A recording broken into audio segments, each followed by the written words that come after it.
Hello बच्चों, सभी को गुड मॉर्निंग और सभी को जय मां सरस्वती। तो आज हम फिर से आप सभी लोगों के लिए सुबह की 6 बजे वाली कैप्सूल क्लास लेकर आ चुका हूं। और आज के इस क्लास में आप सभी लोगों के लिए बहुत ही महत्वपूर्ण चीज़ लेकर आया हूं। आज की इस क्लास में हम लोग आया हूं आप सभी लोगों के लिए वैद्युत आवेश तथा क्षेत्र के जितने भी क्वेश्चन 2023 बोर्ड परीक्षा में पूछे गए थे उन सभी क्वेश्चंस को लेकर आया हूं। अगर आप ये चैप्टर पढ़ चुके हैं तो एक बार जरूर लेक्चर को पूरा देखना और देखना कि कितना क्वेश्चन आप कर पाते हो, और इससे आपको आइडिया लगेगा कि 2024 में क्वेश्चन कैसे पूछे जाएंगे। और मैं आपको समझाऊंगा भी, देखो क्वेश्चन कैसे बनाया है एग्जामिनर, और अब आपको कैसे ध्यान देकर पढ़ाई करनी है। ठीक है, यानी एक तरह से यह आपके लिए मॉडल पेपर होने वाला है चैप्टर 1 का, कि चैप्टर 1 के कैसे क्वेश्चंस आपके बोर्ड एग्जाम में आए हुए थे। उससे आपको आइडिया लगेगा कि आगे के लिए कैसे तैयारी करनी है। इसमें आपके सभी प्रकार के प्रश्न होंगे।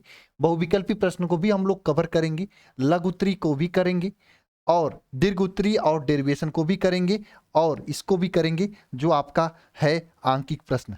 हालांकि देखा जाए बोर्ड परीक्षा में तो 2023 में केवल 2 ही प्रश्न पूछा गया था, अच्छा वाला आंकिक प्रश्न चैप्टर 1 से।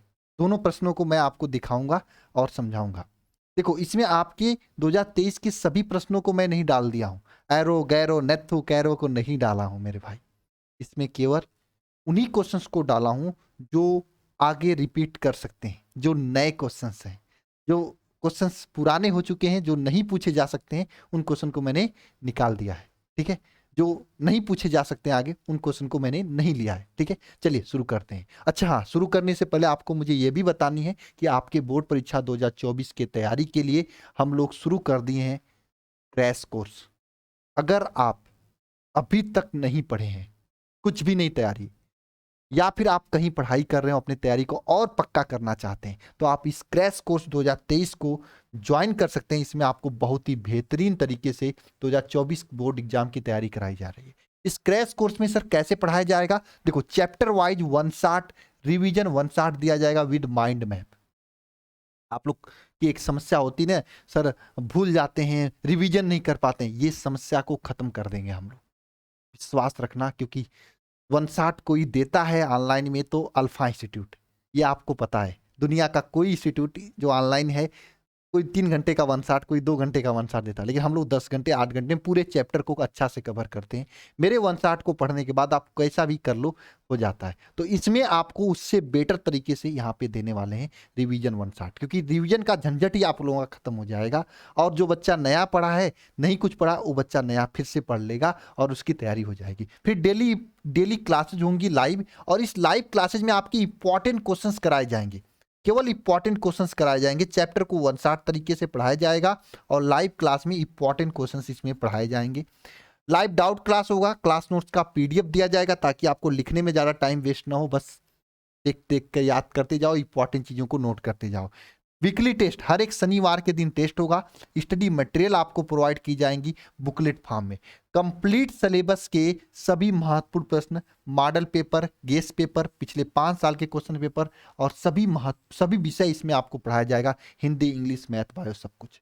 अगर आप अभी तक मेरे भाई नहीं पढ़े हो, चाहते हो 90+ लाना, तो आप इस बैच को ज्वाइन कर सकते हो। फीस बहुत ज़्यादा नहीं है, मात्र इस बैच का फीस 1199 रुपये मैंने रखा है ना, 1199 रखा। इसमें आपके सभी विषय पढ़ाए जा रहे हैं, और इसके साथ में आपको ये 2 बैचेज फिर फ्री दिए जा रहे हैं। ये जो दोनों बैचेज हैं, शिखर 1 बैच, शिखर 2 बैच, इसमें आपको डिटेल में पूरे सिलेबस को पढ़ाया गया है, पूरे सिलेबस को।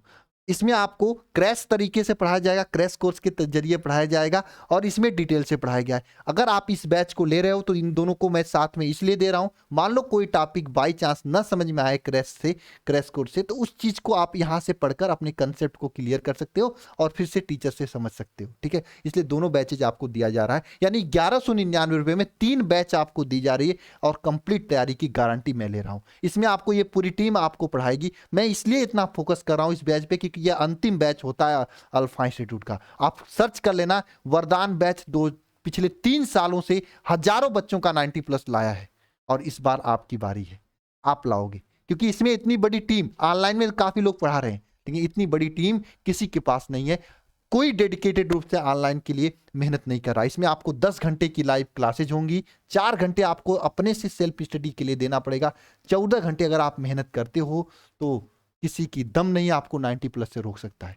चलिए, ये मुझे बताना था। न्यू बैच है, अभी एडमिशन चल रहा है, एडमिशन करा लीजिए जल्दी से। ये भी फीस जो है पहले 100 बच्चों के लिए ही है, 100 बच्चे पूरे हो चुके हैं, फिर भी अभी फीस इतना ही है, जल्दी इंक्रीज हो जाएगी, है ना। तो इसलिए जल्दी से जल्दी आप करके आप सभी लोग ज्वाइन कर ले।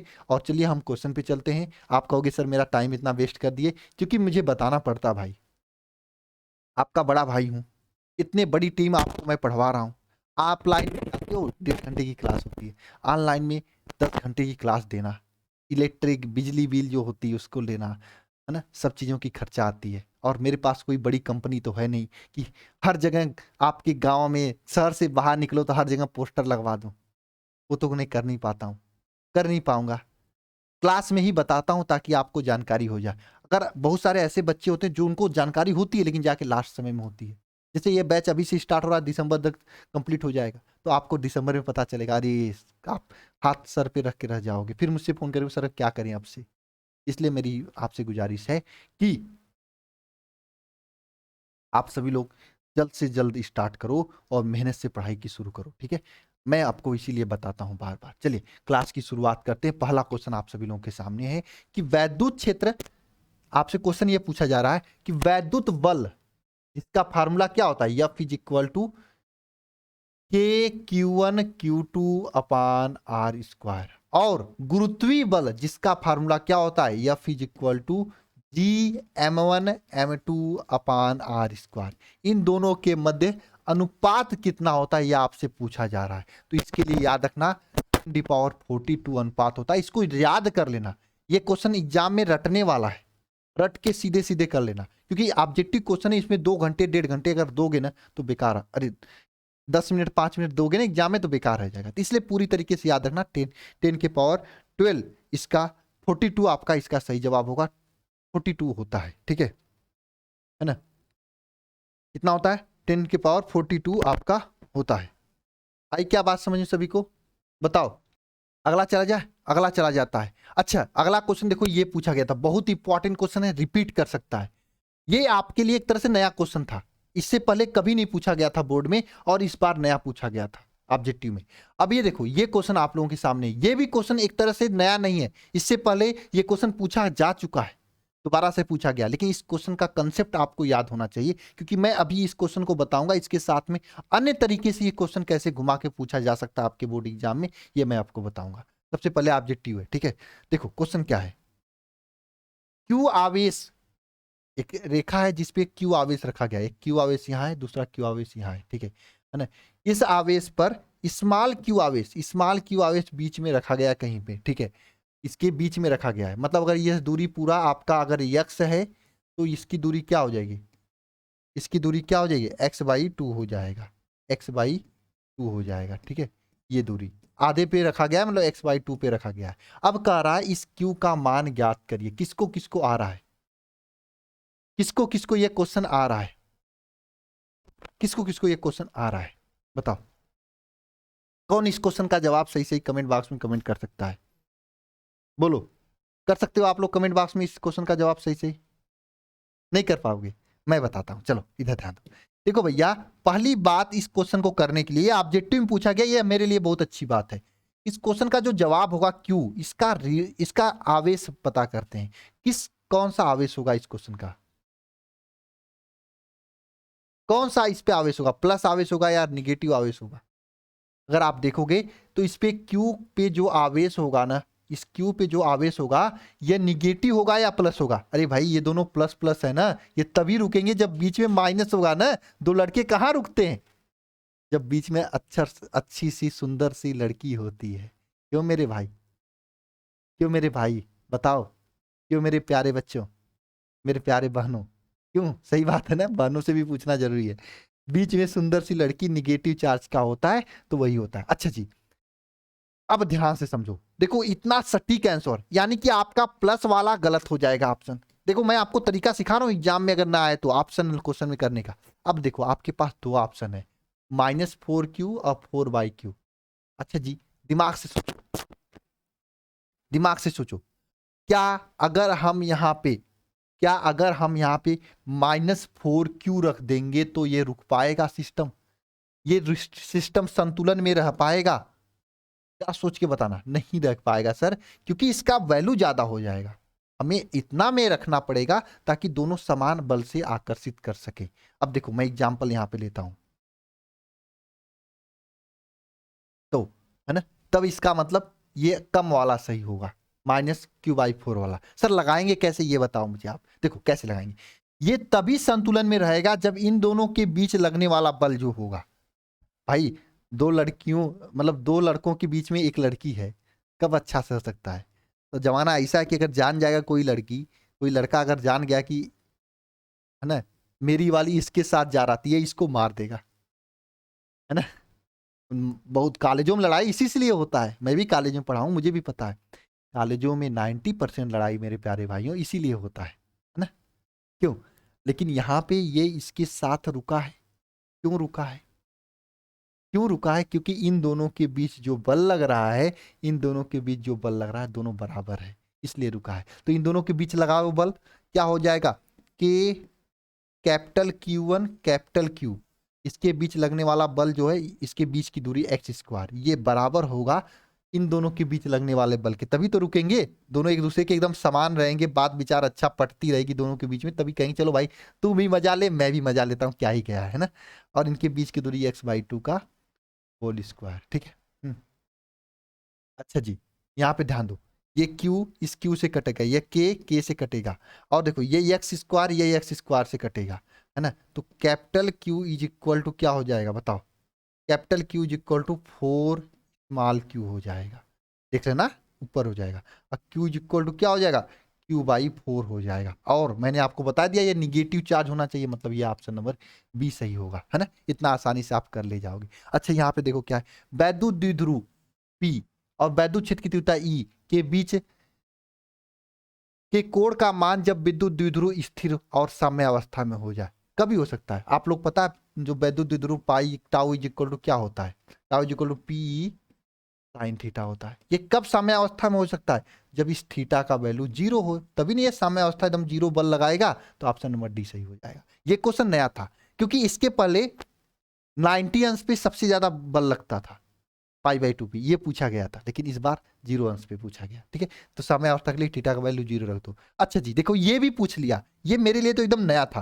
देखो एग्जामिनर ये क्वेश्चन क्या होता है ना, ये क्वेश्चन पूछने का मतलब एग्जामिनर बेसिक भी चेक करना चाहता है कि आप कौन सदिश है कौन अदिश है, ये भी आपको पता होना चाहिए। तो मेरा एक उद्देश्य है कि मैं आपको आने वाले समय में एक ऐसा वीडियो बना के दे दूं जिसमें पूरे सभी सदिश राशि सभी अदिश राशि का एक ना वो बना के दे दूं वीडियो, तो कौन कौन सी राशि सदिश है, कौन सी राशि अदिश है। बाई चांस ऐसा क्वेश्चन पूछे तो काम हो जाए, मैं इस पे प्लान कर रहा हूं, पहले बनाऊंगा फिर दूंगा आपको, ठीक है। तो ध्यान देना यहाँ पे क्या है, देखो वैद्युत क्षेत्र जो है आपकी सदिश राशि है ई वेक्टर, ठीक है।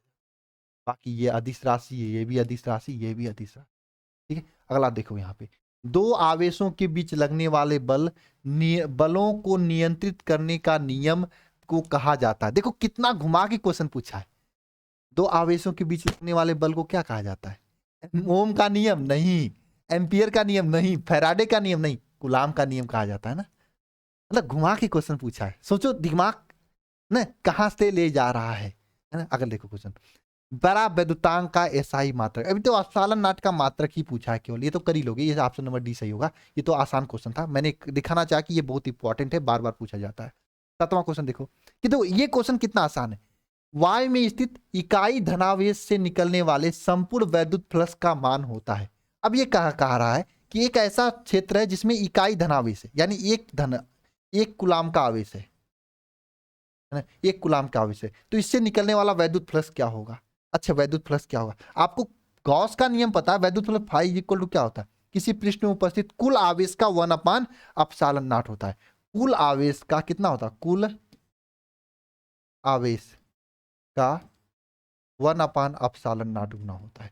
कुल आवेश यहाँ पे कितना है, एक कूलाम का आवेश है ना, कुल आवेश एक ही कूलाम है, का कितना होगा ε0 गुना हो जाएगा। अच्छा इसका मतलब इसका आंसर एप्सिलॉन इनवर्स हो जाएगा। कितना घुमाया स्टूडेंटों को कि वही स्टूडेंट कर पाएगा इस क्वेश्चन को जो दिमाग लेके बैठेगा।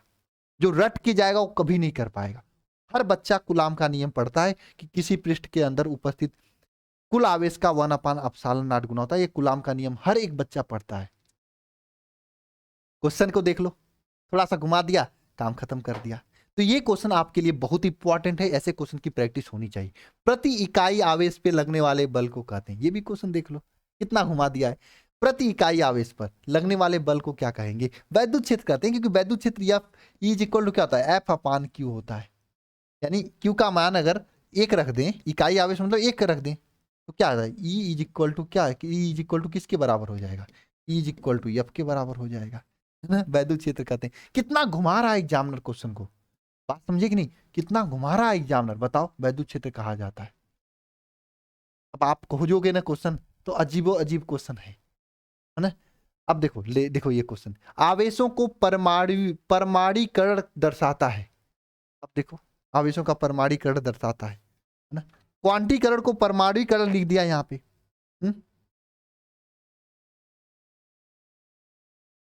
आवेश जो एक इलेक्ट्रॉन पर आवेश एक अंश है या संभव नहीं किया जा सकता। आवेश कणों पर होता है, आवेश के न्यूनतम आवेश होता है।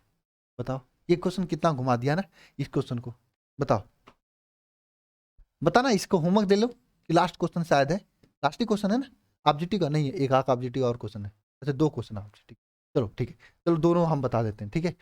वैद्युत क्षेत्र, वैद्युत बल रेखाओं से जानकारी मिलती है किसका? वैद्युत क्षेत्र की तीव्रता का भी, प्रकृति का भी, दिशा का भी, इसमें सभी का होगा। यानी वैद्युत बल रेखाओं से भी क्वेश्चन बना दिया। ये तो क्वेश्चन आसान है। वैद्युत फ्लक्स का मात्रक, ये तो आसान है। वैद्युत फ्लक्स का मात्रक तो निकाल लोगे, वोल्ट मीटर होता है। अब देखो, वैद्युत फ्लक्स फाई का दो मात्रक होता है।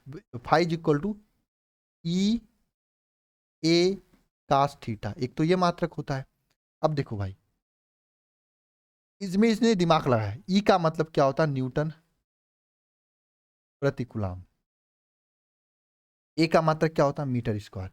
ये मात्रक तो पुराना हो चुका था, इसलिए कभी नहीं, इसको नहीं पूछा। इसको तो सभी को याद होता है। इसने दूसरा वाला मात्रक पूछा, कौन? जिसमें ई का मात्रक वोल्ट मीटर होता है, ये वाला मात्रक पूछा।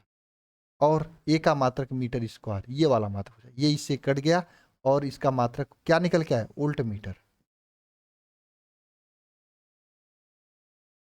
ये मात्रक निकल के आया, है ना? देखो घुमा रहा है कि नहीं एग्जामिनर, इसलिए चीजों को ध्यान से पढ़ना चाहिए, ठीक है। अब देखो लघु उत्तरी प्रश्न आया। अच्छा, लघु उत्तरी प्रश्न में क्या कहा है कि प्रदर्शित करिए कि न्यूटन प्रति कूलम तथा वोल्ट मीटर एक ही भौतिक राशि का मात्रक है, उसका नाम बताइए। ये क्वेश्चन मैंने खुद से डाला है, लेकिन ये क्वेश्चन इंपॉर्टेंट है, पूछा जा सकता है। ये कह रहा है दोनों एक ही राशि का मात्रक है और उसका नाम लिखिए। कैसे लिखोगे बताओ? देखो, वैद्युत क्षेत्र ई इज इक्वल टू क्या होता है? V अपान यल एक होता है फार्मूला। वैद्युत क्षेत्र ई इज इक्वल टू एक फार्मूला होता है ई एफ अपान क्यू। एक वैद्युत क्षेत्र E is equal to formula होता है 1/4 pi epsilon not Q1 Q2 upon R square. ये तीन फार्मूले होते हैं। और देखो, इस फार्मूले से जो मात्रक निकल के आता है क्या? वोल्ट अपान मीटर मात्रक निकल के आता है। और इस फार्मूले से जो मात्रक निकल के आता है, ये न्यूटन प्रति कूलम निकल के आता है। ये मात्रक होते हैं, ये मात्रक होते हैं, ये मात्रक होते हैं,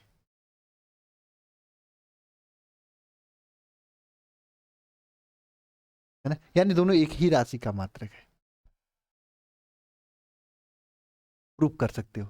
देखो, स्थिर वैद्युतीय संबंधी गॉस का नियम लिखिए और इसकी सहायता से कूलम का नियम का निगमन। ये प्रश्न है। अब गॉस के नियम से, गॉस का नियम लिखना है, कूलम के नियम का निगमन करना है। अच्छा हाँ, मैं इधर के क्वेश्चंस को होमवर्क देने के लिए सोचा था। ये लघु उत्तरीय क्वेश्चंस को होमवर्क देने के लिए सोचा था, बस केवल दिखाने के लिए लाया था मैं। अब देखो, गॉस का नियम लिखना है, जो कि आप लोग लिख सकते हो, है ना? और इसकी सहायता से कूलम के नियम का निगमन। गॉस के नियम से, के नियम से कूलम का नियम का नियम, क्या आपको प्राप्त करना है? क्या किया जाए? है? गॉस के नियम से कूलम के नियम का निगमन, यह आपसे पूछा है। गॉस का नियम लिख लोगे, गॉस के नियम से कूलाम के नियम का निगमन, ये आपसे पूछा है। ये आपके लिए मैं होमवर्क देने वाला हूँ, क्योंकि मैं ये सब करवाया हूँ अपनी किताब से। देखना, मुझे तो केवल पेपर दिखाना था कि पेपर में क्वेश्चन कैसे आता है। अब देखो ये क्वेश्चन तो एकदम घुमा ही दिया। इसने क्या किया, 5 मीटर, यह आंकिक प्रश्न है, 5 सेंटीमीटर त्रिज्या की गोला है जिस पे इतना कूलाम का आवेश है, पृष्ठ घनत्व की गणना कीजिए। पृष्ठ घनत्व, अब कुछ लोग अपने अंसाल में पेपर क्वेश्चन खोजेंगे, वहां पे मिलेगा नहीं। कुछ क्वेश्चन मैंने ऐड करके लाया है, चेंज करके लाया, लेकिन क्वेश्चन है इंपॉर्टेंट। ठीक है, बताओ एक सुन को, बताओ कैसे निकाला। आपको पता है पृष्ठ आवेश घनत्व sigma is equal to Q upon A होता है। अब चूंकि गोला है तो गोले का क्षेत्रफल क्या होता है, आपको ये पता होगा। गोले का क्षेत्रफल क्या होता है, 4 पाई r स्क्वायर, 4 पाई r स्क्वायर, ये गोले का क्षेत्रफल होता है ना, गोले का क्षेत्रफल होता है। ठीक है, तो यहाँ से सिग्मा का वैल्यू, क्यू का वैल्यू कितना है, क्यू का वैल्यू 31.41 माइक्रोकुलाम है। ठीक है, अपान ए का वैल्यू 4 × पाई 3.14, आर का मतलब 5 × 10⁻⁻², इसको मीटर में चेंज कर दिया। सर ये 10⁻⁻² का गुणा क्यों किया, ये मीटर में मैंने चेंज किया, और इस माइक्रो कुलाम को भी मीटर में चेंज करेंगे, इसमें गुणा करेंगे इंटू 10⁻⁻6 है ना, ये माइक्रो कुलाम मीटर में चेंज हो जाएगा।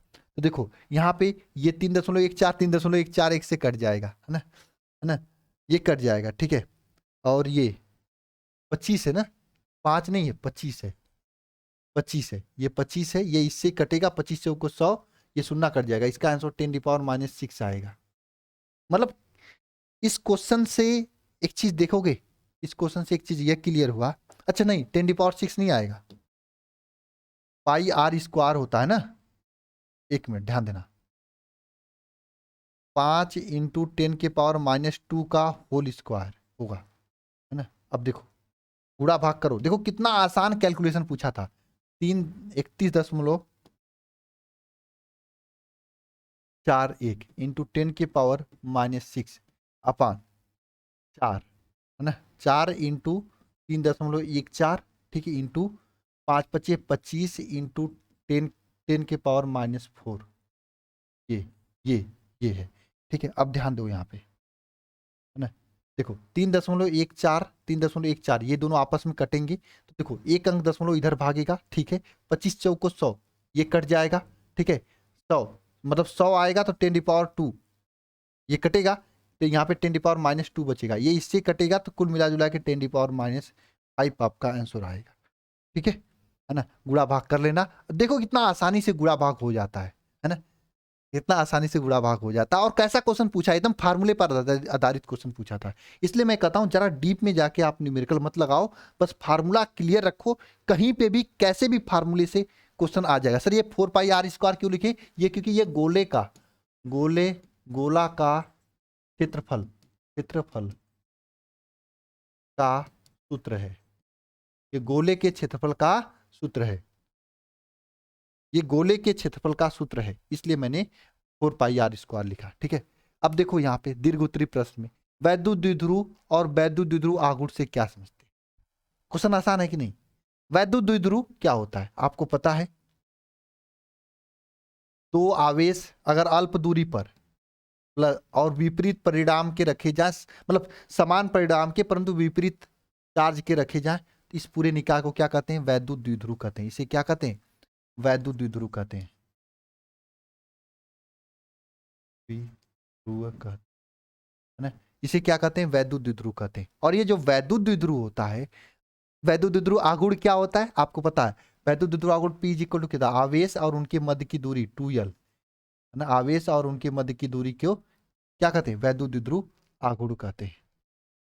आई ना बात समझ में, सिंपल क्वेश्चन है, देख लो। गॉस के नियम का उल्लेख कीजिए और अनंत लंबाई के आवेशित तार के कारण वैद्युत क्षेत्र की तीव्रता का व्यंजक प्राप्त कीजिए, यानी ये डेरिवेशन वाला क्वेश्चन है। अच्छा एक चीज देखिए, ज्यादा थ्योरेटिकल क्वेश्चन नहीं पूछा गया है, जैसे कूलाम का नियम, गॉस का नियम, ये सब नहीं पूछा गया ज्यादा।